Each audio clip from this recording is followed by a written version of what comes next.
começou a viralizar nas redes sociais uma fala que se sugeriria que o presidente tinha estimulado a violência contra as mulheres. Que ele teria falado, de alguma maneira lá, que estimulava os maridos a baterem nas mulheres e etc. E aí a gente reuniu, vamos responder. Eu falei, não, nós não vamos responder. Nós vamos desviar o foco.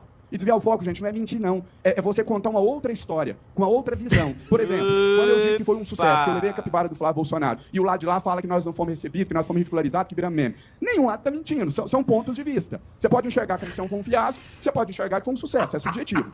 É o que a gente faz para desviar o foco. Não é mentir, não é criar fake news. É contar a sua versão dos fatos. E aí, o que eu fiz à época? Eu tinha um celular que me foi passado por uma pessoa que coordenou a campanha do Bolsonaro em 2018 e que era então meu aliado, e nesse celular tinha conteúdos do celular do Bebiano, imagens de bastidores que ninguém nunca tinha visto. Então eu tinha mesmo esse conteúdo. Eu fui na rede social e falei, olha, recebi os conteúdos do celular do Bebiano e vou soltar a qualquer momento. E eles tomou conta da internet, desviou o foco de lá, eles tremeram tudo. Não era uma mentira, eu tinha o conteúdo. O conteúdo era o Bebiano servindo água pro Bolsonaro, conversa de bastidor, não tinha nada demais. Mas eu não falei que tinha algo demais, eles deduziram isso, que eles deviam, né? E se quem não deve, não teme, quem deve, teme. E para finalizar, uma segunda história também, com o mesmo objetivo. Bolsonaro deu uma coletiva lá no Palácio do Planalto, gritou, xingou, foi naquela que ele estava com o Datena, o Gustavo Lima, o Leonardo, e aí começou a ofender o Lula. E na tentativa de desqualificar o presidente, ele, e aqui com todo o respeito que eu tenho ao Zé Disseu, a história dele, a tudo que ele fez, ao que ele representou e continua representando para o Partido dos Trabalhadores e para a esquerda desse país, mas dentro daquele contexto, da maneira que foi colocado, eles quiseram linkar o Zé como um símbolo de corrupção para dizer, olha, o Lula vai nomear corruptos como ministro. Eu não vou entrar na defesa do Zé, dizer se é, se não é, não vou entrar na pauta deles. Eu mudei a pauta. Eu estava no hotel, liguei para meus assessores e falei, imprime para mim, acha aí no Google as imagens do Lula, do Bolsonaro com o Collor, imprime colorido para aparecer foto. Me entregaram em 5 minutos, eu abri uma live, falei, urgente, consegui aqui exclusiva as fotos que comprovam a ligação do Bolsonaro com o Collor, tá aqui as fotos, e se o Bolsonaro for reeleito presidente, ele poderá nomear o Collor. Tá aí. Se poderia mesmo, não tem nada. Se depois de um vídeo desses, um petista, um esquerdista, um apoiador do Lula não fique revoltado, não fique com nojo das falas desse sujeito, tem que ser internado. Ele ensinando o modus operandi. Mentir. Ele diz, né? Não é mentira, é só contar a sua versão dos fatos. Por exemplo, vamos lá, falar o exemplo que ele citou do Lula, que estava numa reunião entre os ministros, falando da violência contra a mulher, e ele faz um comentário. Pega esse vídeo aí, por favor, até melhor do que ficar falando. O Lula, ele faz o comentário dizendo, olha, as mulheres apanham depois que os maridos chegam em casa, depois que o time dos maridos é derrotado no jogo, o marido volta para casa e bate na mulher. Aí ele faz um parênteses. Só vale, também pode se for do Corinthians. Se for torcedor do Corinthians revoltado com a derrota. Pronto, esse vídeo pegou mal pra caramba. Bizarro um negócio daquele, foi brincadeira ou não. É ridículo. Aí, segundo o Janones, na verdade, a gente precisa explicar de outra forma, com outro olhar. Ou seja, dizendo que não teve nada disso, enganando as pessoas. O cara faz um vídeo recheado de mau caratismo. É isso que esse Janones, mau caráter, faz um vídeo recheado de mentiras, ensinando mau caratismo para as pessoas na internet. Como é que tem gente que segue esse sujeito? Esse vídeo deveria ser exposto em todos os lugares. É um absurdo. Eu não tenho palavras para comentar isso, Pablo Galvão. O que impressiona nisso também é que no término dessa fala, o Janones foi aplaudido, cara. É isso que é impressionante. Ele conseguiu ser aplaudido depois de ter dito isso, depois de ter disseminado a mentira para todos os cantos. Né? Tem algumas passagens na Bíblia informando que a mentira não é uma coisa de Deus, né? É uma coisa de outro ser. E parece que essa turma, além de divulgar a mentira, agora eles estão propagando, estão ensinando como mentir. A gente podia fazer, Timóteo, trazer para a pauta um assunto interessante que teve, onde o cara estava com a capivara em casa, né, criando a capivara, e foi preso. Mas a primeira-dama, a esposa do atual presidente, ela fez uma paca recentemente na cozinha, que é um animal silvestre, né, que não pode caçar, e serviu para o marido dela, aquela paca. Como é que esse eleitor, essa pessoa que trabalha com as redes sociais, que o Janones estava tentando ensinar como mentir, como é que ela vai tratar esse assunto? Ela poderia dizer que a Janja, na verdade, fez uma galinha caipira, sabor paca, e aí resolveria o assunto, né? Então é muito complicado. É muito complicado um negócio desse. E, infelizmente, tem gente que apoia isso e acredita e aplaude ele no final de uma fala dessa. Isso aqui é extremamente lamentável. É um nível, assim, muito baixo. Tem um áudio, o trecho do Lula. Solta aí, por favor. Fiquei sabendo de uma notícia triste, eu fiquei sabendo que tem pesquisa que mostra que depois do jogo de futebol aumenta a violência contra a mulher. Inacreditável. Se o cara é corintiano, tudo bem. Se o cara é corintiano, vira até meme, né? Se o cara é corintiano, tudo bem. Ele disse isso. Brincando ou não, é um fato gravíssimo. Ele tá falando, aliás, de um fato gravíssimo, faz uma brincadeira com um negócio desses. Diz que, então tudo bem. Ô, doutor Urso, você ouviu o Janones falando, ensinando as pessoas a criar fake news na internet? Ele disse, mas não é mentira, é um ponto de vista diferente, doutor Urso. Não, eu acho lamentável porque esse cara é tratado como um grande estrategista, uma grande mente por trás de movimentar o petismo na internet, com algumas estratégias. O que ele tá falando é uma coisa que qualquer criança do jardim de infância sabe. Se o seu amiguinho chegar, você é feio, você viria apontar, você é mais. Assim, é uma coisa tão básica. Porque o sumo do que ele tá falando é o seguinte, olha, se te atacarem, se vierem criticar algo que o governo tá fazendo, não se defenda.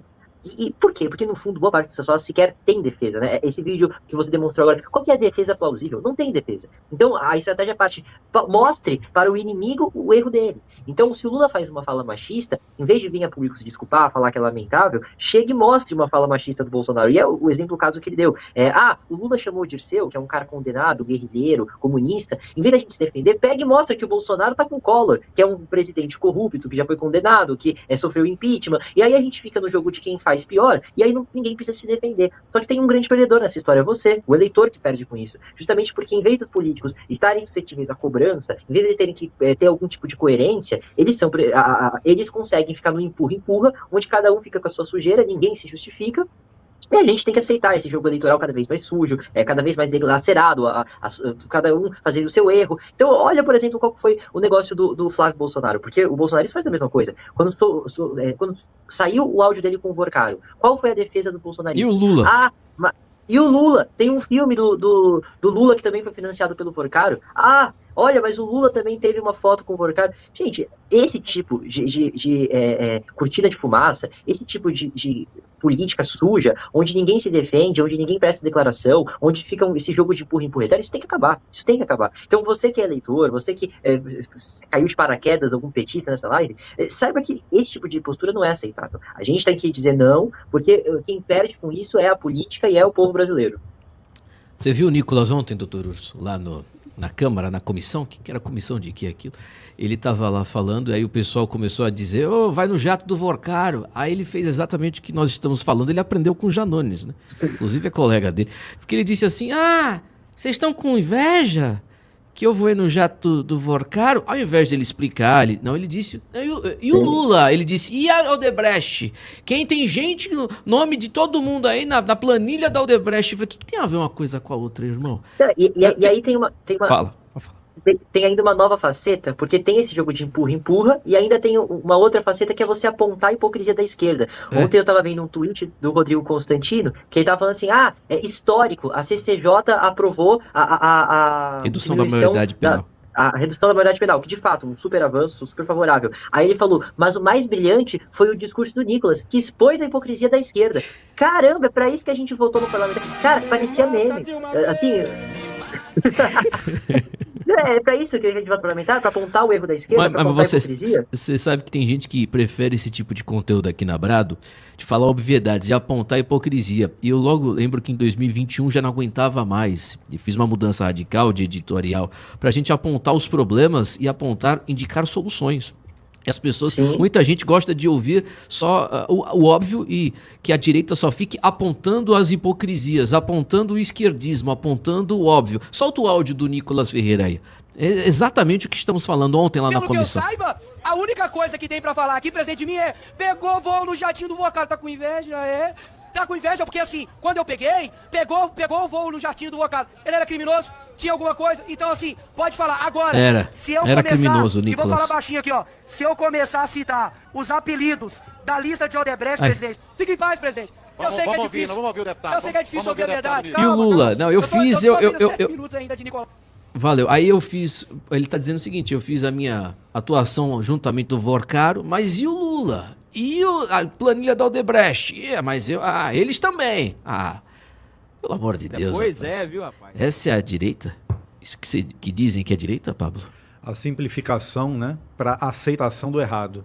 É isso que eu percebo. Eu observei o vídeo do Nicolas e eu nunca vi ele fazer um vídeo de forma tão irritada. Ele verdade. tá visivelmente alterado. Eu nunca vi ele irritado Mas assim, ele é está sendo acusado de uma coisa que ele sabe que é verdade. Ele sabe, é verdade. Tá? E me fez lembrar recentemente um episódio de semana passada, um pré-candidato ao governo do estado da Bahia, junto com um pré-candidato ao Senado pela Bahia, conversando a respeito das viagens que eles faziam pelo interior do estado com aeronaves, né? Desse candidato, pré-candidato ao governo do estado, inclusive a aeronave no valor de 20 milhões. E aí eles fizeram chacota de quem precisava rodar de carro para fazer a pré-campanha. Inclusive o candidato ao Senado disse assim, se você não pode ir de helicóptero, vá de jegue. Fazendo pouco caso das pessoas que precisam rodar o interior da Bahia, o interior do estado, para dizer, gente, eu sou uma opção para o estado. Vocês não estão presos ao lado A e ao lado B. Eu sou mais uma opção, caso vocês queiram. Então, semana retrasada, eu mais a coordenação do Partido Missão, rodamos mais de 2.000 quilômetros no estado da Bahia, junto com a equipe do Renan Santos. Você foi junto? Eu fui junto com o pessoal. Rapaz. Então, assim, eu sei o sacrifício que é. Então, depois que eu vi uma declaração dessa dupla, me deixou muito chateado, me deixou muito triste. É assim como que fosse uma guerra que não dá para medir força, não tem como. É praticamente impossível uma pessoa de boa vontade tentar entrar nas fileiras da política para tentar fazer alguma coisa pelo Estado, brigando com gente desse tamanho. É praticamente impossível. Só que tem gente que é doida e corajosa, viu? Acho bom eles abrirem o olho. São 9 horas e 17 minutos. Rapaz, quer dizer, falou, usa o jegue, que absurdo.